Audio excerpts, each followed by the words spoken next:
Buenas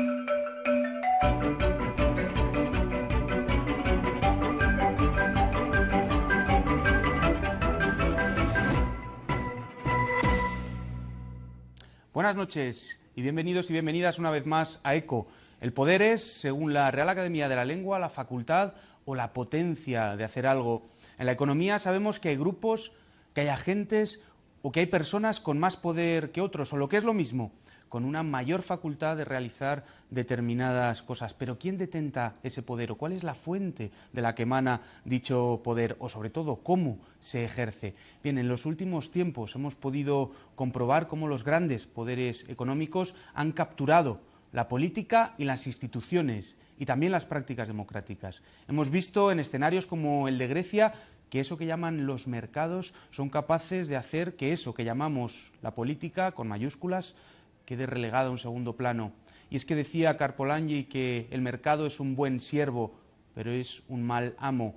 Bien, pues hoy aquí en ECO vamos a reflexionar sobre economía y sobre poder, ese tándem para nosotros indisociable. Y en primer lugar, y como siempre, lo que vamos a hacer es introducir con un vídeo de jerga económica la temática en torno a la cual vamos a reflexionar hoy en esta mesa.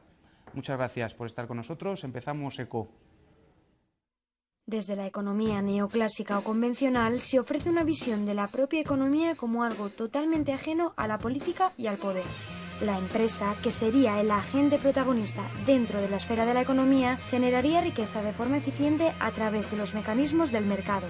En la política, por otro lado, la entidad protagonista serían los estados, que deberían utilizar su poder para garantizar el orden interno, el cumplimiento de los contratos o la seguridad nacional frente al exterior. De esta manera, economía y política constituyen dos mundos compartimentados, diferentes y aislados el uno del otro, y por tanto, toda actividad económica podría explicarse al margen de los procesos sociales y políticos. En esta línea, las posibles alteraciones del orden armonioso en el que funcionaría el circuito económico según la economía convencional vendrían provocados por factores accidentales o externos a las fuerzas que operen en los mercados. Estas fuerzas, si se las deja actuar sin injerencias, como puede ser la actuación del Estado, serían capaces de autorregularse para regresar a esa senda de equilibrio armonioso. Sin embargo, esa realidad solo existe en algunos manuales de economía, que al igual que Alicia, el personaje de Lewis Carroll en El País de las Maravillas, nos invita a desayunar todos los días creyéndonos cosas imposibles. En el sistema capitalista en el que vivimos, el conflicto entre clases con distintos intereses y las desequilibradas relaciones de poder entre los mismos conforman el ADN de dicho sistema de organización. Tanto las empresas como los mercados en los que operan no existen al margen de las instituciones, y el comportamiento de la economía, lejos de cualquier equilibrio armonioso y autorregulador, es cíclico, presentando fases de crecimiento seguidas de otras de estancamiento y crisis. Fuera de la novela fantástica, la economía, al margen de la sociedad, la política y el poder, simplemente no existe.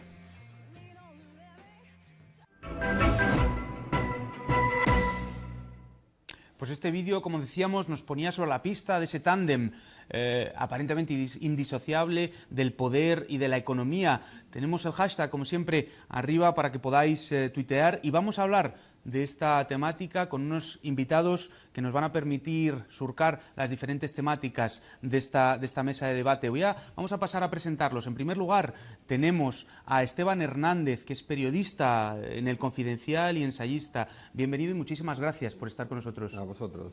También tenemos a Víctor Alonso Rocafort, doctor en Ciencia Política y miembro del colectivo Novecento. Bienvenido y muchísimas gracias por estar una vez más con nosotros. Gracias a vosotros. También tenemos a Teresa Cabero, consultora investigadora en temas de desarrollo internacional y activista. Bienvenida y muchísimas gracias. Muchas gracias a vosotros. Y por último también tenemos a Emanuel Rodríguez, que es de la Fundación de los Comunes. Bienvenido y muchísimas gracias por estar con nosotros. Nada, encantado y gracias por la invitación. Muy bien, pues si queréis vamos a empezar con un minuto de aproximación a este tema que hemos podido ver en la jerga económica acerca del poder y de la economía. Si queréis, empezamos con Víctor Alonso Rocafort y vamos en orden en la mesa. Pues cuando quieras, Víctor. Bien, yo creo que este es un tema que se ha revelado fundamental en estos últimos años, pero que tiene una larga data, ¿no? Yo recuerdo un libro que a mí me marcó especialmente en mis estudios, que es el Politics and Vision de Sheldon Walling, que ya en el año 60, en su primera edición, él hablaba en el capítulo final de la sublimación de la política por la economía, ¿no? Y esto, bueno, es algo, hemos visto desde los años 70, el crecimiento en las desigualdades a nivel mundial, de la concentración de esto que llamamos el poder económico debido al auge del neoliberalismo y a una serie de factores que seguramente analizaremos aquí, y hemos vivido en nuestro país hace 4 años un estallido, ¿no?, en las calles de gente diciendo no nos representan, ¿no? Yo creo que ese estallido final tiene también que ver con algo que se está teorizando, ¿no?, como, bueno, la existencia de una representación oligárquica que tiene que ver con esa conexión, esa sublimación de la política por la economía, según la cual algunos representantes políticos con responsabilidades de gobierno pasan a estar al servicio de unas determinadas oligarquías económicas y financieras, ¿no? Yo creo que el reto que tenemos también es de esa democracia real que también se gritaba entonces, ¿no? Cómo tratar de llevarlo a cabo, de una representación que supere esa oligarquía, ¿no?, y una representación realmente democrática. Y bueno. Muchas gracias, Víctor. Bueno, magnífica presentación. Manuel, un pequeño minuto para que nos expongas acerca del tema que estamos tratando. Sí, rápidamente, como se veía en el vídeo, ¿no? Hemos vivido una época, una larga época, podríamos decir que desde los años 70, desde finales de los años 70, en la cual parecía que la economía no tenía ni sujeto ni agente. Es decir, se regía por reglas abstractas, por reglas absolutamente racionales, por una especie de idea en la cual pues veíamos como que realmente todo lo que era la organización económica, a más se ajustase a una serie de algoritmos, de reglas abstractas, pues mejor iba a funcionar, ¿no? Lo que ha descubierto la crisis es básicamente todo el chanchullo que hay detrás. Es decir, pues como que las relaciones entre economía y poderes políticos, pues sí, efectivamente, detrás de la economía hay sujetos, hay intereses, hay decisiones políticas, vemos además que producen impactos sociales pues absolutamente feroces en términos de desigualdad, como comentaba antes Víctor, y que por fin descubrimos que detrás de la economía siempre hay política, es decir, que solamente existe economía política y no economía seca, ¿no? Unos impactos además feroces, como decías, que estamos todavía sufriendo. Teresa, una pequeña aproximación. Sí, quizá añadir a lo que ya han comentado los compañeros el impacto que tiene este proceso y este desarrollo del aumento de la desigualdad, no solo en España, que ha sido un fenómeno relativamente creciente, sino que es un fenómeno realmente globalizado y que se repite sistemáticamente en todas las economías, sobre todo en las economías emergentes, los países emergentes, donde realmente la generación de la riqueza, que sí que la ha habido en los últimos años, igual que ha habido una reducción de la pobreza, sin embargo, el reparto de esa riqueza que se ha generado es tremendamente desigual.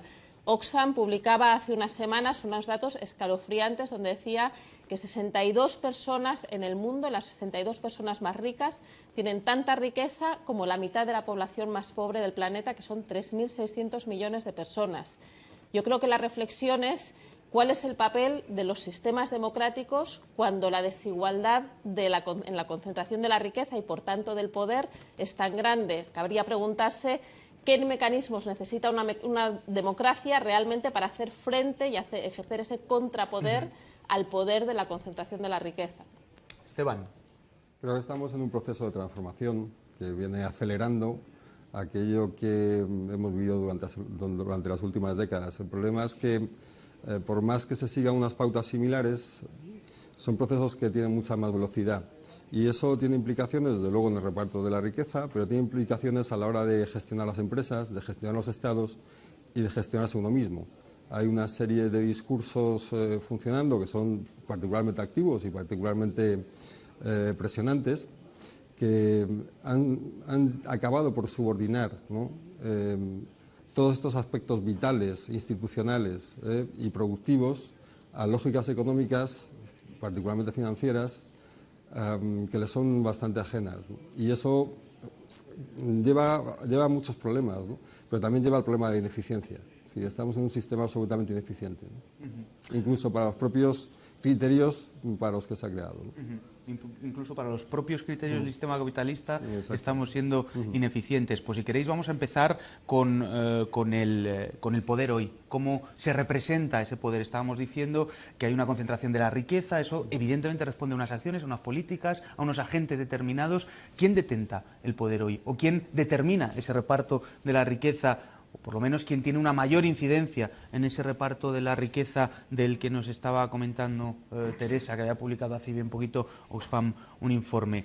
Podéis empezar cuando queráis. ¿Quién es el agente o los agentes paradigmáticos de este poder hoy en día? Víctor, si quieres empezamos contigo. Sí, bueno, ahí quizá a mí me gustaría introducir una reflexión previa, ¿no?, que tiene que ver con los conceptos políticos, en este caso, ¿no?, el concepto de poder, cuando estamos buscando los detentadores ocultos del poder, que es algo que yo creo que es una labor que es interesante desvelar, pero también debemos de ser conscientes de que ya partimos de una forma de pensar el poder determinada.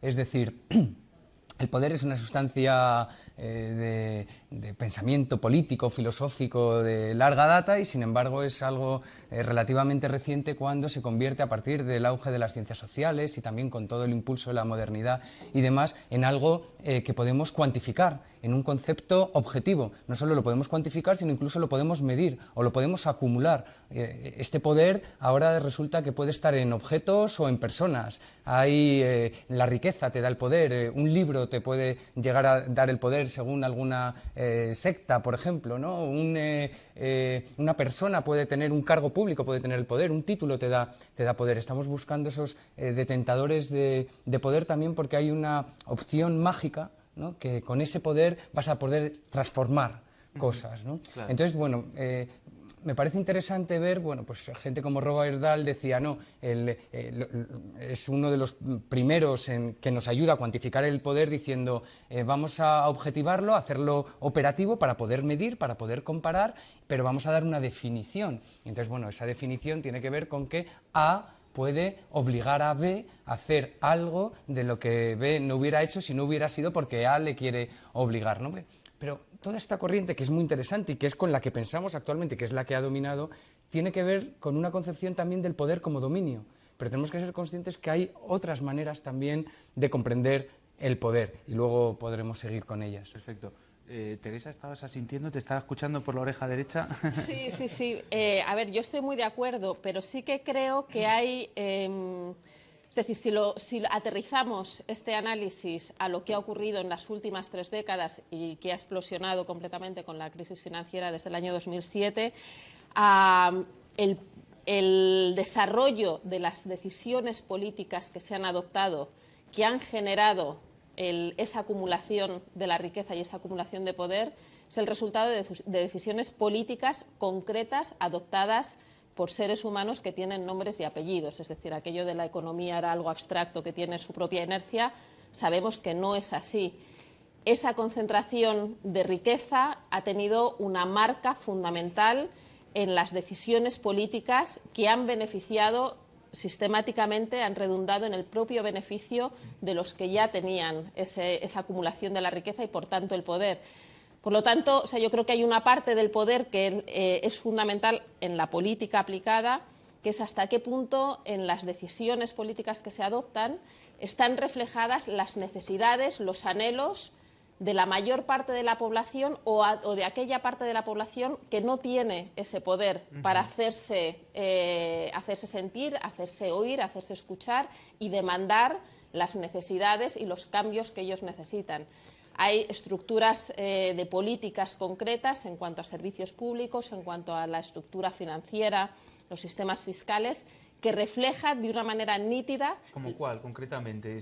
Por ejemplo, los sistemas fiscales. Los sistemas fiscales, bueno, las exenciones fiscales, por ejemplo, a las grandes fortunas, a las grandes empresas... Ese tipo de gestiones viene o tiene como fuente la presión de las grandes empresas... Exactamente, por supuesto, de las grandes empresas y de las grandes fortunas, que son los que primero consiguieron una desregularización del mercado financiero internacional para que sea el único mercado en el que no haya absolutamente ningún tipo de control.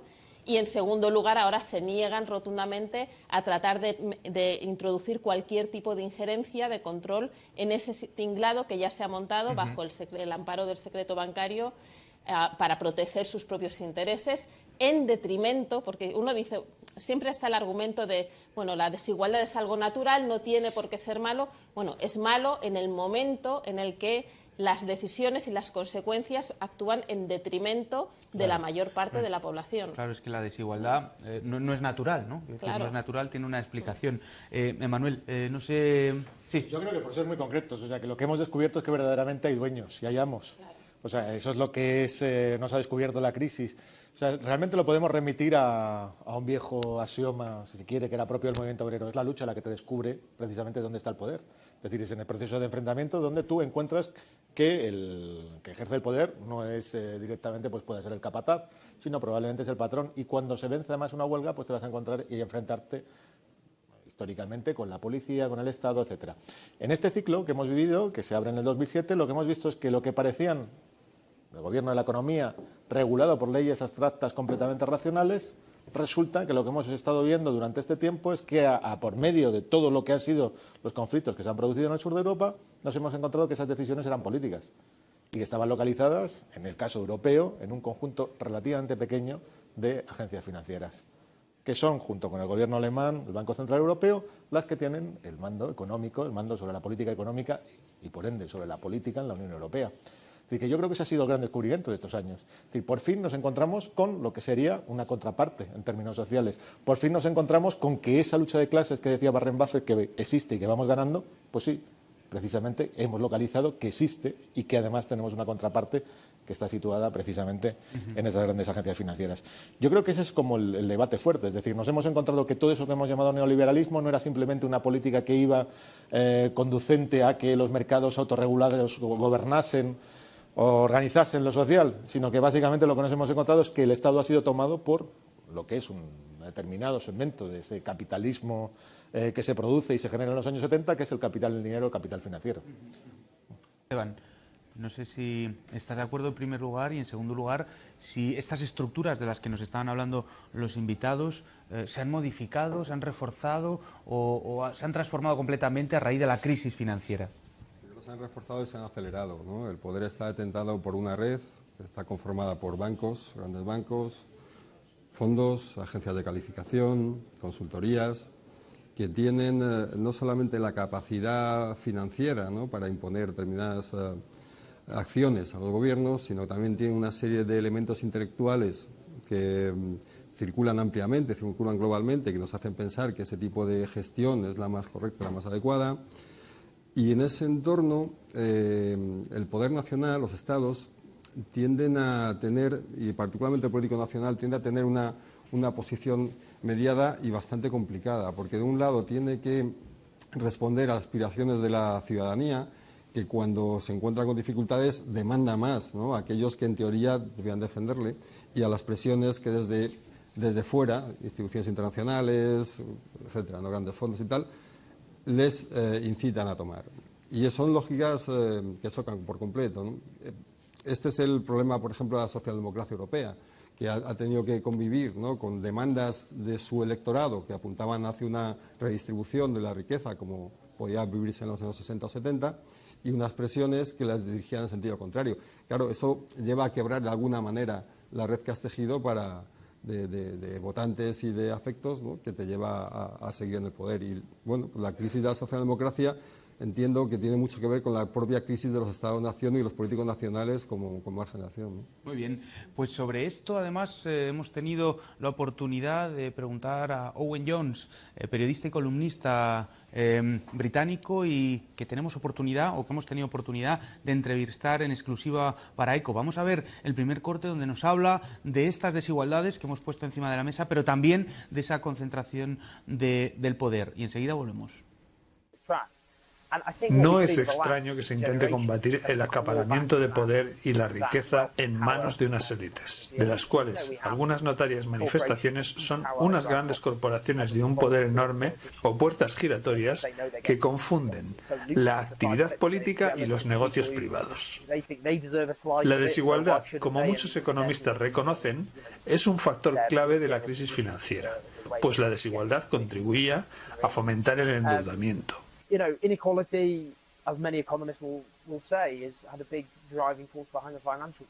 La desigualdad es un auténtico problema para la democracia, pues la riqueza y, por consiguiente, el poder se concentran en pocas manos.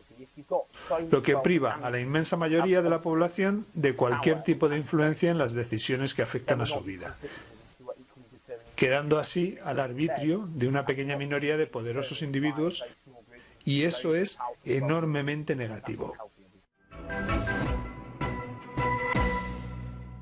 Bueno, esa concentración de poder, nos decían unas pocas manos, y hablábamos justo antes, Esteban nos comentaba esa transformación de la naturaleza de los Estados-nación. Bien, este proceso, Víctor, ¿es verdad que ha eliminado esas fronteras de los Estados-nación en favor, por ejemplo, aquí en la Unión Europea, de un Estado supranacional? O, como dice Milward, a lo mejor es justamente lo contrario, estos procesos lo que hacen es simplemente transformar, pero con unos Estados-nación potentes, donde esa lucha de clases se sigue dando a nivel nacional.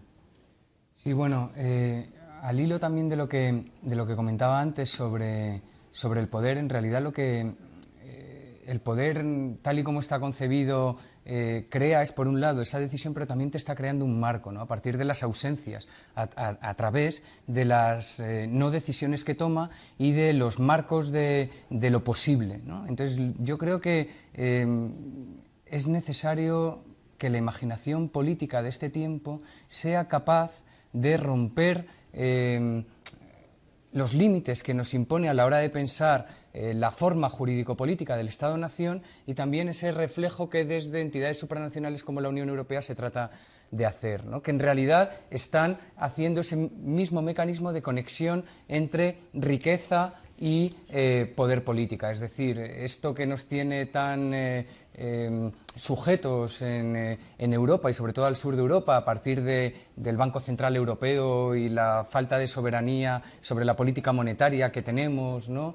Esto que tiene que ver con ese mecanismo de representación indirecta, que en realidad ya te deja una democracia muy escasa, sino su ausencia total, como es instituciones como la Comisión Europea o el Eurogrupo, y el poder que tienen sobre las vidas de tantos millones de personas sin capacidad de decisión. Todo este marco que nos está poniendo qué es posible, y la ausencia de pensar otra manera de concebir el poder político desde abajo y que pueda romper con esos marcos, yo creo que es lo que nos está faltando. Se está viendo en otro caso, que es como la crisis de los refugiados, ¿no? y la incapacidad de pensar el Estado-nación de otra manera y las fronteras de otra manera. Por tanto, yo creo que la lucha, bueno, ahora está esto del Plan B para Europa, me parece que es una iniciativa muy buena, ¿no? Esto de, bueno, tratar de juntar desde abajo movimientos sociales, luchas políticas, para tratar de, se habla mucho contrapoder, o de ejercer esa otra manera de concebir el poder político, y que pueda cambiar estos marcos, ¿no? Que nos tienen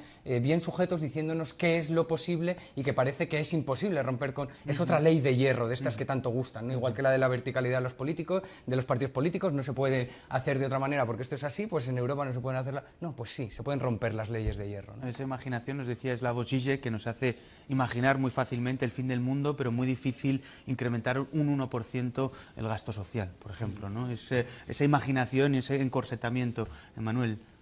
O sea, en realidad, si lo situamos históricamente, todo lo que ha sido el proceso de construcción de la Unión Europea es una respuesta precisamente al fallo de los Estados-nación a la hora de regular el conflicto interno. Es decir, es algo que normalmente no sabemos reconocer, es decir, no sabemos reconocer precisamente lo que es el impacto de la lucha de clases en esferas que son superiores a las del propio Estado-nación. Y si nosotros vemos los años 70, vemos que la media de los países de la entonces Comunidad Económica Europea, del gasto social se incrementa en 7 puntos porcentuales sobre el PIB.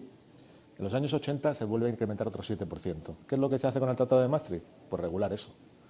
Y se regula con las famosas 3 leyes. Control de la deuda pública, por debajo de un 3% más o menos. El control precisamente del monto de la deuda pública en relación al PIB, por debajo del 60%. Y el control de la inflación, que es un mecanismo en el cual se renuncia precisamente al incremento de lo que sería, o al crecimiento, según el modo tradicional, que es a través de lo que era la lógica keynesiana, pues de gasto público, etcétera, ¿no? Que sin embargo beneficia a esta fracción que podríamos llamar del capitalismo financiero. Por lo tanto, la Unión Europea es un resultado y una respuesta a esos conflictos que se están produciendo por abajo. Si tú quieres afrontar ahora mismo el problema de la Unión Europea, y por lo tanto el problema del poder económico en la Unión Europea, lo que no puedes es retrotraerte al Estado-nación. Yo creo que ese es el gran debate y la gran discusión ahora mismo. Si tú te retraes al Estado-nación, lo que te encuentras es que el Estado-nación no es más que un parachoques, un contenedor de la crisis. Hoy lo veis en los relatos de cómo se gestiona la crisis europea. Te encuentras que los alemanes definen la crisis en términos de echar balones fuera. Es el problema del sur, que gasta mucho, que ha sido responsable en sus finanzas públicas, etcétera, tal cual. O en el endeudamiento brutal, ¿no? Y lo vemos, por ejemplo, también en el propio Europa del Sur, cómo pues, eso se traslada bien hacia el norte o bien hacia el marco que ya no está incluido en términos jurídicos, en términos políticos dentro de la Unión Europea. Por lo tanto, yo creo que este tipo de discusiones son las que están en el centro a día de hoy. Bueno, y nos hablabas precisamente, Manuel, de este marco, de esta política que se da en la Unión Europea, de esta narrativa, nos decía Víctor, que al final se crea desde ese poder, y me gustaría preguntaros, ¿qué papel han jugado los medios de comunicación en esta generación de esa nueva narrativa, en esta generación de esta nueva manera de comprender la realidad, si queremos? Teresa. Sí, yo creo que el papel de los medios de comunicación ha sido fundamental. Es decir, el eco que se ha hecho, pero no solo recientemente, sino en la gestación de lo que ha llevado a la crisis, de nuevo desde los años 70, y en la manera en la que se ha contado la crisis financiera y las soluciones a la crisis financiera, lo que han hecho la mayor parte de los medios de comunicación formales ha sido replicar el mensaje oficial que se estaba transmitiendo a través de las áreas, los ámbitos de decisión política, y se ha cuestionado muy poco en general. Una de las ventajas que ha tenido, sin embargo, la crisis, que fundamentalmente en España y en otros países europeos también, ha sido en paralelo el despertar de la conciencia ciudadana y la conciencia política, que estaba aletargada en el mejor de los casos, en el caso de España desde luego, y las formas alternativas de medios de comunicación también, que están, junto con las nuevas tecnologías, informando de otra manera. Pero digamos que los medios de comunicación formales, ortodoxos, tradicionales, yo creo que han sido buena parte del problema. Cuando no han aportado soluciones, desde luego sí que han estado en el centro del problema, y ha habido una falta absoluta de búsqueda de otro tipo de fuentes de información, de realidades y de aproximaciones, como decía antes, con creatividad también a las situaciones que se están dando. Esteban, esta pregunta te la lanzo a ti también como periodista. ¿Qué visión nos puedes dar de ese papel de los medios de comunicación que juegan en la creación de esa narrativa y que se escora a veces en esto que nos estaba comentando Teresa, ¿no? En esa defensa de los poderosos o del 1%, etcétera? Bueno, pues te voy a dar una respuesta rápida para regresar a algunos aspectos que han comentado que creo que son esenciales. Creo que es importante, pero tampoco debe sobredimensionarse. Quiero decir, los medios de comunicación no son transmiten ideas, ¿no? Y actúan como correa de transmisión, pero si no hay una presión determinada para que las ideas circulen, esto es la red, ¿no? Podría haber muchas otras circulando por muchos otros entornos y existen, ¿no? El problema es que hay una gran desigualdad de poder, ¿no? Nosotros podemos encontrar en medios alternativos, pero que tienen mucha menos capacidad de llegada, ¿no? Respecto a los medios de masas, que estos son un efecto de la crisis y un efecto del cambio de sistema. Los grandes medios tienen mucha más capacidad, los pequeños menos. Y eso ocurre también en la política. Uno de los elementos importantes cuando hablamos del marco europeo, si hablamos de lo que se puede hacer, es porque, en gran medida, porque no está. Es cierto que hay estructuras europeas, pero están muy por debajo de la acción del dinero. El Banco Central Europeo no está determinado por un control político que dependa de un presidente de gobierno o un parlamento, sino tiene una entidad burocrática que sigue sus propias lógicas, ¿no? El marco del Estado-Nación está superado, pero le ocurre como la política misma, es decir, es el único que de momento tenemos, porque las estructuras globales no están a la altura del poder que necesitas para hacer frente a estos posicionamientos, ¿no? Es una cuestión de discursos, pero no solo. A veces pensamos que cambiando determinadas personas o rompiendo el marco, ¿no?, nos encontramos con la capacidad transformadora por sí misma. Y lo que te das cuenta es que una vez que rompes el marco, te encuentras con las estructuras desnudas donde sigue siendo impotente, ¿no? Yo creo que el problema de la política es este, ¿no? Que el marco del Estado-Nación tenía una capacidad de potencia de la cual carece ahora las estructuras internacionales de las que nos hemos dotado, y como no está a la altura, pues tiene un déficit enorme de capacidad de acción y capacidad de poder, ¿no? Manuel. O sea, yo creo que esa es una de las grandes discusiones, porque precisamente ahora mismo estamos en una fase en donde se reivindica la democracia como un mecanismo precisamente que puede contrapesar, contrarrestar, cambiar el rumbo de lo que serían las políticas públicas y con eso pues poner pues un coto a todo lo que ha sido este proceso de desregulación financiera, que en realidad es de gobierno, de actúe o de dictadura financiera. Yo creo que eso es cierto, pero solamente en parte. Si uno, una mirada un poco más histórica, lo que ve es que el Estado, gobierno, más que el Estado, gobierno progresista, tiene capacidad de acción básicamente si se monta sobre un proceso político, conflictivo, que tiene lugar precisamente en otra posición, que es, en este caso, históricamente, lo que sería las grandes fábricas. Y tú te encuentras que, por ejemplo, todo lo que es la expansión de los salarios en los años 50, 60 y sobre todo 70, que es lo paradójico en el momento de crisis, tiene que ver con una oleada de conflictividad salvaje que se produce en las fábricas y que en cierta medida desborda los mecanismos de regulación del Estado. A día de hoy seis impotentes los Estados porque no se encuentran esas vías o esos mecanismos de generar conflicto en lo que es una fábrica que es de orden global. Y sin embargo vemos que esta fábrica global es tremendamente frágil. Cualquier huelga en el transporte o en la logística la detiene, ¿no? Curiosamente, antiguamente era parar la cadena de montaje en alguno de los talleres clave. A día de hoy separa el sector logístico, por lo menos una parte del mismo, ¿no? Es ahí donde yo creo que está el elemento de fuerza, una relación de fuerzas, al fin y al cabo. No es simplemente que nos hagamos con el poder del Estado. Eso lo estamos viendo a día de hoy, ¿no? Lo vemos con los ayuntamientos del cambio, lo vemos con la posibilidad de un gobierno de Podemos. Va a estar claramente maniatado. Es decir, si no hay un proceso de movilización que no es solamente social de calle, sino que también es con capacidad de interrupción, de sabotaje económico, lo diríamos en términos clásicos, no hay posibilidad de tal cambio. Muy bien, Víctor, al calor de lo que están comentando, hablabas tú de romper el marco. Esteban nos decía, si lo rompes, puede ser que esté desnudo detrás de ello, ¿verdad? Sí, no, es un dilema interesante, ¿no? Pero yo no me refería únicamente a romper el marco en términos discursivos, ¿no? Que es como también, pues ahora se habla mucho de los relatos, de lo que creas con los relatos, de si detrás hay algo o es discurso vacío, ¿no? Yo me refiero también a los marcos de acción, ¿no? y a los marcos de creación, de praxis política y de lo que tú puedas crear ahí, ¿no? Y ahí engancho con lo que decía Emmanuel, en la idea de que no es simplemente lucha por el poder, porque si entramos con esa primera concepción del poder como dominio, pensando en la acumulación de poder y tenemos que buscar a los detentadores de poder, entonces tú quieres ocupar su lugar porque esto de manera mágica va a hacer que todo se transforme y todo sea muy bien. Sabemos también históricamente que no, que esto, bueno, pues ha sido también el anhelo de muchos revolucionarios que finalmente se transformaron en elitistas, en vanguardias, en nomenclatura, en expertos y finalmente tampoco cambiaron mucho las cosas, sino que lucharon por el poder, se hicieron con él y punto.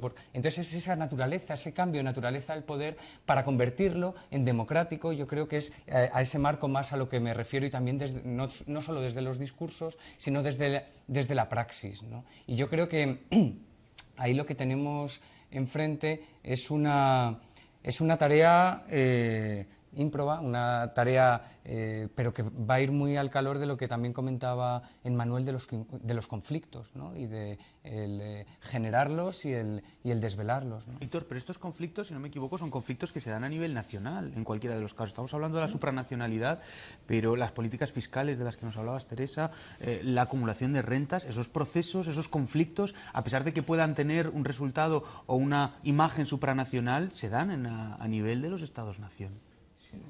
Sí, lo que ocurre es que ahí lo que precisamos son estas alianzas de nuevo internacionalistas, ¿no?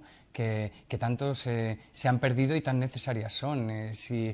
Yo leía hace poco el llamamiento del Plan B que decía, bueno, si realmente hubiera habido una respuesta desde abajo a lo que sucedió con Grecia y lo que le hicieron a Grecia hace unos meses, ¿hubiera pasado lo mismo? Bueno, no sabemos, quizás sí, pero mejor ir conformando estas alianzas internacionalistas. Y una última cosa, ¿no? La oligarquía, como se define también conceptual e históricamente, son aquellos pocos que detentan el gobierno gracias a que son los que tienen la riqueza, ¿no? Pero lo interesante no es que sean pocos o muchos, no es el valor numérico, sino es esa idea de la riqueza. Entonces, el desafiar la estructura que hay en la actualidad en torno a la propiedad y al ingreso, yo creo que es el gran desafío. Y como ahora mismo todos estamos con los sistemas fiscales, más progresividad, más tal, pero apenas se toca ya la propiedad.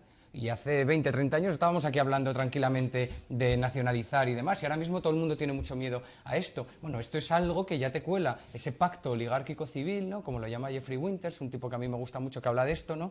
Y que ya te lo han colado y ya la propiedad es sacrosanta, igual que en nuestras constituciones se ha de respetar esto del pago a acreedores por el 135 y a la propiedad es intocable, ¿no? Yo creo que esos marcos son los que tenemos que tocar para realmente, bueno, pues traer democracia, ¿no? Y reparto de poder y equitativo. Teresa. Sí, y yo añadiría que la manera de tocar esos marcos, es decir, esos marcos están definidos en los distintos niveles, es decir, están definidos en los niveles nacionales, domésticos, y en los niveles internacionales, ya sean regionales, en el caso de la Unión Europea u otras asociaciones regionales, o en el ámbito internacional a través de Naciones Unidas, Fondo Monetario, etcétera, etcétera. Yo creo que merece la pena hacer un ejercicio bastante pragmático de aterrizaje, decir, bueno, esto es, como decías tú antes, lo que tenemos. Dentro de lo que tenemos y mientras no se transforme en algo más ágil o más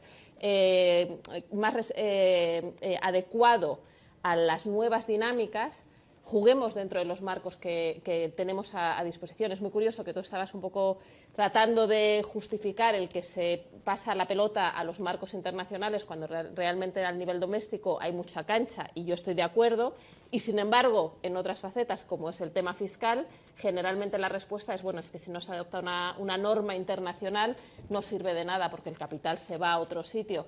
Bueno, no, se puede actuar a los distintos niveles de muy distintas maneras, incluso en la gestión de la crisis, a la hora de cumplir con los requisitos de reducción del déficit, de recorte del gasto, había un margen amplísimo para recortar de unos sitios o de otros y para recaudar de un sitio o de otro.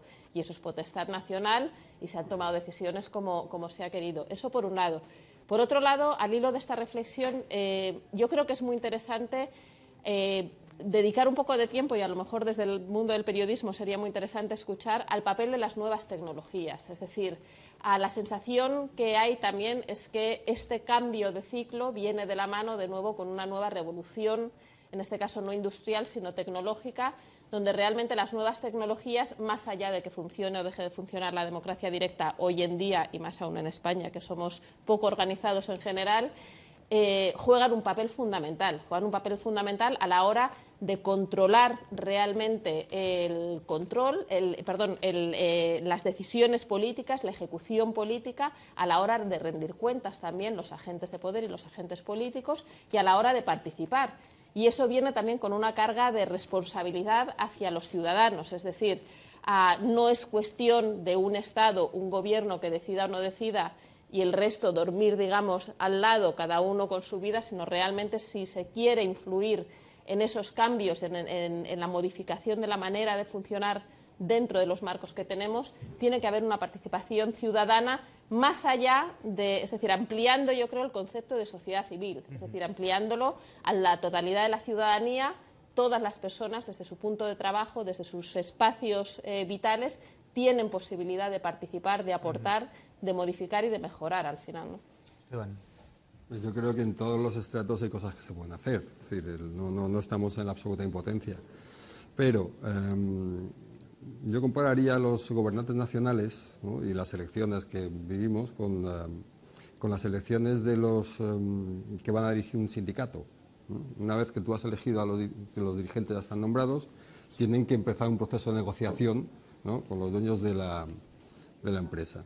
Si en España un gobierno electo decide llevar a cabo políticas diferentes de los que la Unión Europea, el Banco Central Europeo, los inversores internacionales desean, vamos a un entorno de conflicto. Grecia es un caso muy evidente, y en ese conflicto tú en general llevas las de perder. Mientras no tengas un mecanismo que te permita, es decir, mientras no tengas un análisis que te permita confrontar esa situación de una manera eficaz, cualquier elemento sería irreal a la hora de trazar otro marco. Luego ya digo que en cada entorno pues podemos realizar las acciones concretas y a veces bastante efectivas. En ese contexto creo que desde luego la historia nos ilustra, nos ayuda a entender un poco mejor el presente, y hablando de las nuevas tecnologías, creo que es paradójico, pero nos están dirigiendo a un entorno puramente taylorista. Es decir, el uso de las tecnologías en las empresas, por ejemplo, llevan un marco de control del trabajo que, en fin, pues en el siglo XIX Taylor y en el XX Ford hubieran deseado, ¿no?, vamos, enormemente. Esto es paradójico, ¿no? Pero creo también que que nosotros debemos plantearnos la realidad tal y como está ocurriendo, y lo cierto es que los cambios no están llegando desde abajo, están llegando desde arriba. Lo que vemos es una enorme diferencia entre el impulso tremendo, ¿no?, que el mundo del capital financiero, incluyendo Silicon Valley, ¿no?, que en el libro menciona especialmente, está arrastrando y está llevando al mundo, y las resistencias de la parte de abajo, bueno, de la gran mayoría de la población, no solamente la parte de abajo, la clase media, por supuesto, ¿no?, están sufriendo para correr detrás de esos cambios enormes. Bueno, todo esto no tiene nada que ver con nuestro terreno reciente.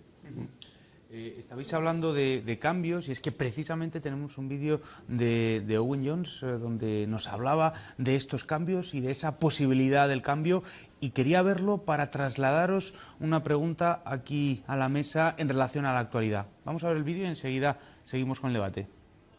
La revolución democrática que necesitamos en Europa consiste en distribuir el poder y la riqueza para que no queden concentrados en manos de una pequeña élite, y para que los trabajadores sean sujetos con derechos y no una mercancía con la que el amo pueda hacer lo que se le antoje.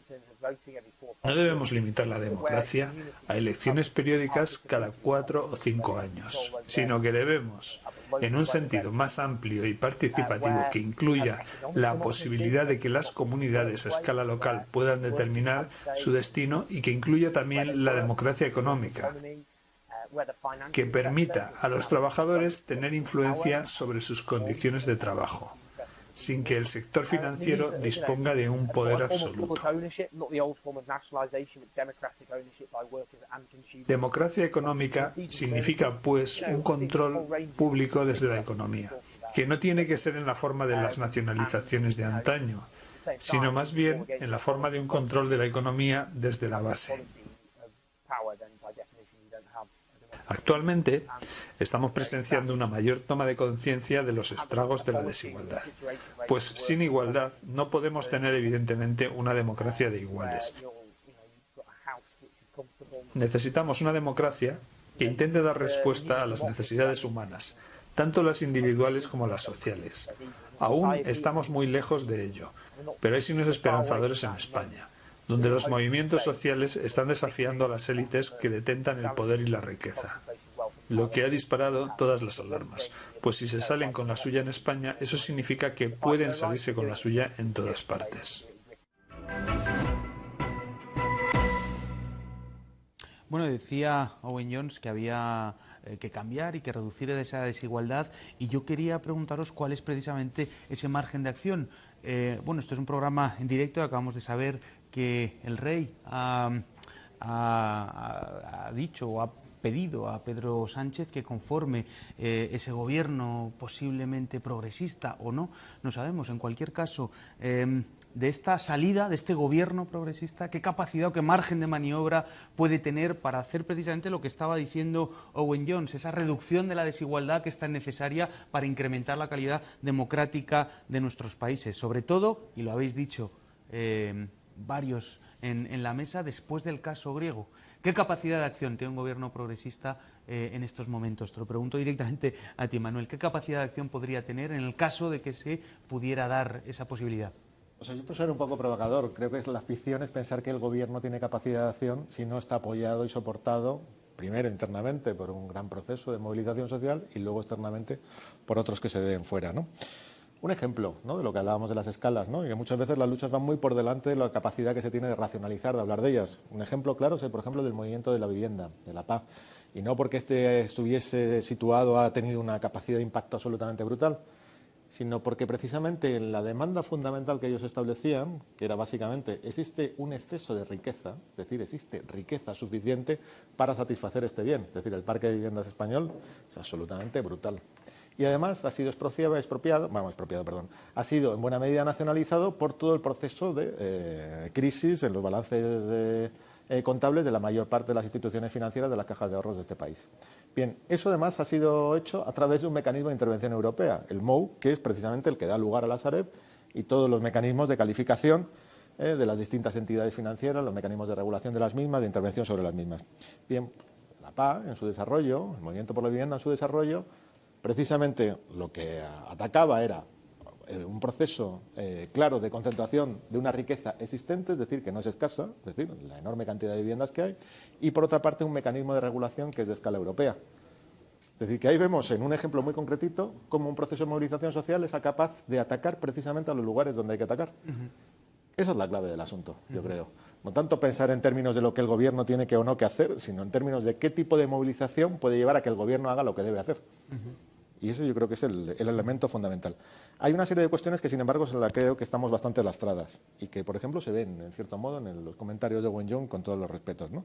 Él habla de empleo, en cierta medida se ve ahí los trabajadores que controlen sus empresas, etcétera, tal cual. Pues el empleo está sometido a una escasez brutal.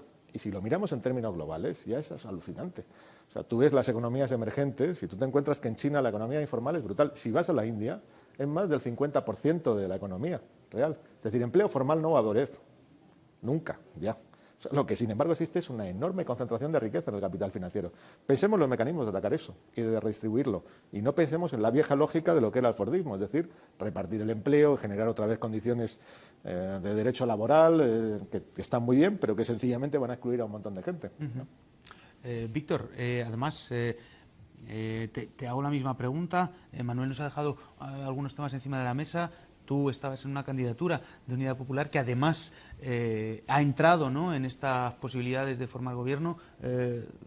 ¿Cuál es tu valoración al respecto? Bueno, yo creo sobre todo la capacidad que pueda tener un posible gobierno, dadas las condiciones sociales de las que nos hablaba Emanuel, que no tenemos ahora en estos momentos. Sí, no, mi visión personal del asunto en este caso va porque tenemos una situación de emergencia, una situación que nos ha dejado el anterior gobierno, ¿no?, que es cierto que todas las cuestiones que tienen que ver con la crisis económica y política que estalló en 2011 venía precisamente de un gobierno socialista, y esto tenemos que tenerlo también muy en cuenta, ¿no?, que ha sido también los responsables aquí de instalar el neoliberalismo en España con fuerza, además, a partir de finales de los 80 y sobre todo en los años 90, toda la oleada de privatizaciones también fue de un gobierno socialista. Todas estas cosas no las debemos de perder de perspectiva, ¿no? Pero a la vez es cierto que estos últimos 4 años del PP nos han puesto en una situación de emergencia política, económica y social,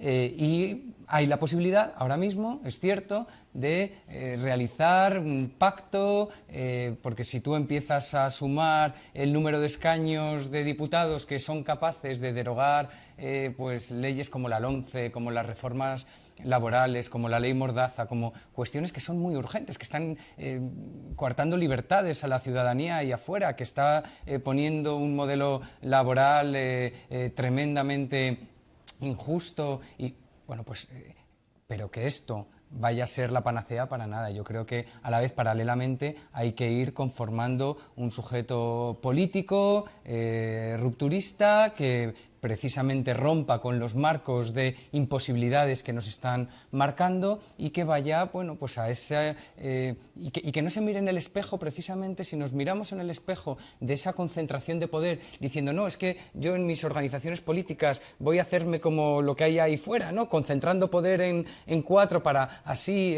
tomar y asaltar el poder y realmente hacer el bien, yo creo que vamos muy equivocados. Tenemos que crear unos sujetos políticos que, al calor de las luchas sociales, como decía Manuel con el ejemplo de la PA, me parece que es muy válido, ¿no?, vaya haciendo ese reparto equitativo del poder político y crea la política como elemento central y dominadora sobre la economía, y no lo que hemos tenido, ¿no?, en esa relación oligárquica que comentaba antes.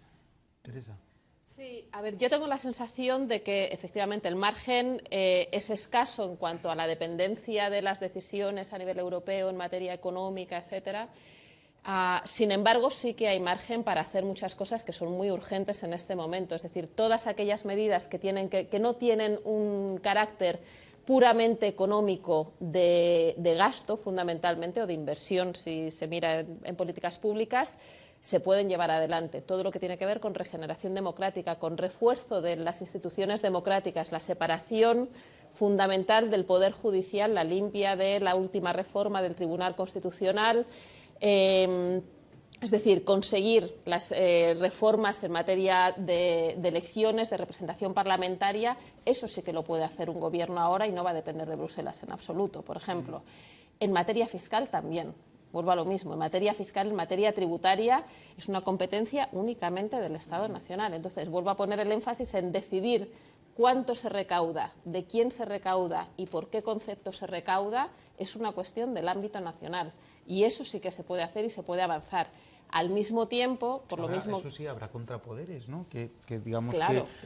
que lo dificulten, que lo impidan, que, ¿no? Que por supuesto que va a haber contrapoderes, pero si se quisiera hacer, se podría avanzar por ahí en temas, pues desde las exenciones fiscales, el impuesto a la riqueza, los impuestos, de nuevo, de sucesiones, herencias, donaciones en España, que están sin tocar hace un montón de tiempo y que son... terrenos donde es cierto que el Partido Socialista, cuando no ha operado directamente, ha sido totalmente connivente con decisiones del Partido Popular, pero en periodos del Partido Socialista se han adoptado políticas de desregulación fiscal muy importantes. Todo eso se podría recuperar sin depender de Bruselas, por un lado.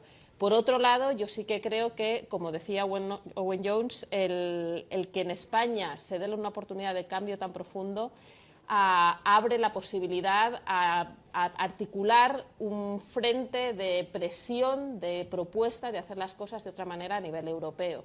Es decir, yo creo que tendrían que ponerse a gobernar con dos ojos puestos al interno de España y las manos y la cabeza mirando también al ámbito europeo para ver cómo se puede avanzar por ahí en otro tipo de soluciones y romper el estancamiento que hay ahora mismo.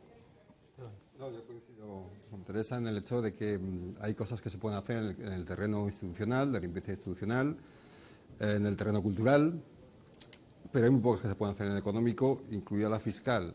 Creo que la distribución del poder hoy permite a los actores globales, es decir, aquellos que pueden circular, ¿no?, globalmente, saltarse las normas del Estado-Nación, saltarse las normas incluso de las instituciones internacionales como la Unión Europea, donde hay 250.000 millones de euros que no se han pagado por grandes empresas, ¿no?, a través de paraísos fiscales, según la propia UE, lo cual, insisto, lleva a una separación de poder, a una diferencia de poder enorme que nos dificulta mucho las cosas. Creo que además el gobierno español, en concreto, este gobierno español podría hacer poco, porque siguiendo el ejemplo del sindicato, una vez que te pones a negociar, si no tienes una fuerza sólida y no la tienes número de votos, ¿no?, y tampoco una cohesión, y no la tienes porque hay fundamentalmente dos actores peleando, uno por sustituir al otro o uno por acabar con el otro, pues tienes una dificultad de negociación enorme, ¿no? Pero además creo que hablamos demasiado de lo... Podemos y PSOE, por ponerle nombres y apellidos. Digo que creo que además hablamos mucho de lo que se debe hacer. Y a veces creo que es un poco ocioso, ¿no?, porque yo creo que casi todos sabemos qué cosas se deben hacer y podemos discutir tal. El problema es cómo las haces. Es decir, qué capacidad de acción tienes para poder llevarlas a la práctica, ¿no? Y gran parte de esta conversación se produce porque no se han articulado esas capacidades de acción que permitirían otras políticas. Entonces, a veces echo en falta, ¿no?, que pensemos esas formas que nos permitirían tener algo más de acción, porque si no, eso, quizá en el futuro no haya mucho trabajo y tenga que repartir la riqueza, quizás las empresas puedan tener condiciones mucho más amplias, pero da igual, si las lógicas que siguen son las mismas, da igual que elijamos una cosa u otra, que nada pueda llevar ese efecto. Entonces... Muy bien, pues muchísimas gracias, Esteban. Hemos ido poquito a poco llegando al final del programa y me gustaría, eso sí, dar la oportunidad a nuestros invitados de un pequeño minuto final donde expongan las conclusiones que habéis sacado o que queréis dejar encima de la mesa antes de que se acabe el programa. Si quieres, Emmanuel, podemos empezar contigo. Rápidamente, o sea que yo creo que vivimos una época en la cual lo posible se ha abierto un canal. Eso lo estamos viendo ahora. Vivimos además, yo creo que estamos en el ojo del huracán en términos europeos, ¿no?, en términos además de la región que más ha padecido la crisis hasta ahora, por lo menos hasta ahora, y que realmente lo que sucede aquí en el país, y no solamente en lo que podríamos llamar la esfera institucional, ¿no?, los cambios de gobierno, sino lo que se puede abrir en estos próximos meses, años, pues puede ser determinante a la hora de producir esos cambios a escala europea, que yo creo que son los fundamentales, ¿no? Bien, Víctor. Sí, enlazando con cómo comenzaba, ¿no?, este programa y los conceptos de poder y demás, hay una idea de poder político de Arendt que se contrapone a toda la corriente dominante sobre los estudios del poder, que ella dice, bueno, ese poder ciudadano desde abajo, democrático, en positivo, no como dominación, realmente puede hacer frente a poderes de dominación que se tienen enfrente enormes, con fuerzas ingentes que parecen imposibles de derribar. Y todo esto desde la idea del reparto del poder político a la hora de tomar las decisiones, ¿no? Que era un poco su concepto de democracia. Bien, yo creo que tenemos ese reto ahora mismo. Es cierto que hay una posibilidad de gobierno, como decías antes. Yo nombraba una serie de leyes que se pueden derogar, también desde Unidad Popular, que tú me comentabas, ¿no? Pues han hablado del pacto feminista, ¿no? Frente a la violencia de género, la derogación del 315.3 del Código Penal, que es que ahora mismo tenemos alrededor de 300 encausados por simplemente ejercer su derecho a huelga, que es algo tremendo en este país. Bueno, pues el echar para atrás todas estas cuestiones por mera emergencia política y social no debe de quitarnos ese objetivo, ¿no? de creación de un poder democrático ciudadano que no se conforme con vamos a quitar la representación oligárquica creando una nueva élite que luche por el poder porque ellos son muy buenos y de verdad son muy expertos y van a hacernos el bien. No, es que tenemos que transformarnos en seres políticos, ciudadanía activa, tal y como hemos estado en estos años, que ha sido unos años de aprendizaje político, yo creo, para toda una generación, y volver a confiar en que es posible, en que romper los marcos de posibilidades que nos ponen, bueno, pues es posible hacerlo, ¿no? Muchas gracias, Víctor. Le estaba pidiendo que fuera breve, por eso le he cortado un poquito. Teresa. Sí, yo estoy muy de acuerdo, ya lo comentaba antes, con ese papel de cada uno de los individuos, de las personas dentro de la ciudadanía, de ser agentes de cambio, agentes participativos, agentes responsables de lo que nos ocurre al final y de las decisiones que se toman con cada uno de nosotros. Y yo creo que es un momento, por un lado, apasionante, sin duda alguna, y por otro lado también que yo creo que da pie a ser optimista hasta cierto modo. Y vuelvo a insistir en lo mismo. Yo creo que el papel de la tecnología, de los nuevos medios de comunicación, de las redes, de Internet, etcétera, va a ser fundamental en la manera en la que ejerzamos la política y en la participación democrática en el futuro. Con lo cual, por ese lado, probablemente va a requerir mucha creatividad, va a retar a las instituciones, es decir, la prohibición de esta sesión no se puede grabar, es que es completamente absurda. Ahora mismo lo sabemos que se graba todo, se comparte todo y a partir de ahí todo lo demás va a tenerse que adaptar a esa nueva disponibilidad de información que está al alcance de todos los bolsillos. No de todos los bolsillos, me refiero por el tamaño del aparato, no siempre económicamente. Y no solo en España, sino en el mundo entero. Yo siempre trabajando en desarrollo, hay una definición muy cortita de la era en la que estamos viviendo, que es que una persona con acceso a Internet ahora mismo en Uganda, en Burundi, tiene acceso a un sinfín de cursos gratuitos del MIT, de Harvard, de Oxford. Eso es en sí una revolución muy esperanzadora. Muchas gracias, Teresa. Esteban. Muy rápido. Creo que nos hace falta entender mejor la naturaleza del poder actual, cómo está operando, qué lógicas tiene y qué puntos de interrupción, ¿no? Por citar un concepto que se ha utilizado aquí. Y creo que en ese contexto la derecha va muy por delante de la izquierda, por utilizar también viejos términos, ¿no? Hemos visto cómo la derecha se ha reconfigurado en grupos sociales que inmediatamente en las décadas anteriores no les eran favorables, y hablo de clases populares, ¿no? Con el Tea Party o con Le Pen en Francia. Vemos cómo esa transformación de las sociedades occidentales, ¿no? Particularmente las europeas, a partir de los nuevos repartos de la riqueza financieros, transforma por completo el tema de las clases, con lo cual hay nuevas potencialidades ahí. Y creo que no estamos sabiendo aprovechar esto. Y es más, creo que, termino ya, creo que hay determinado optimismo que se ha convertido en una especie de autoayuda para la izquierda, mucho más que en posibilidad de acción real. Perfecto. Muy bien, muchísimas gracias. Les he tenido que cortar a los invitados, nos estamos quedando sin tiempo, pero es un tema apasionante. No queríamos dejar o no queríamos terminar sin, como siempre, haceros un par de recomendaciones. En primer lugar, tenemos uno de los libros de nuestros invitados, precisamente, nos hablaba él, Esteban Hernández, que nos habla de esos cambios, se llama Nosotros o el caos. Así es la derecha que viene. Un libro de Esteban Hernández, como decíamos, en la editorial Deusto, del grupo Planeta. Os lo recomendamos porque, como decíamos, nos habla de esas transformaciones políticas, económicas, de esa revolución digital y de la alternativa a ese conservadurismo del que nos estaba hablando. Pero también tenemos otro libro, un clásico, que queríamos comentar con vosotros o que queríamos recordar al profesor José Luis San Pedro, y además editado por Ediciones Lentas y con un prólogo de unos amigos, los Econoplastas, que también os queremos recomendar. Y por último, no queríamos dejar en esta construcción de esa nueva alternativa, de esos nuevos paradigmas, de estas nuevas formas de entender el mundo, un libro del compañero César Roa Llamazares.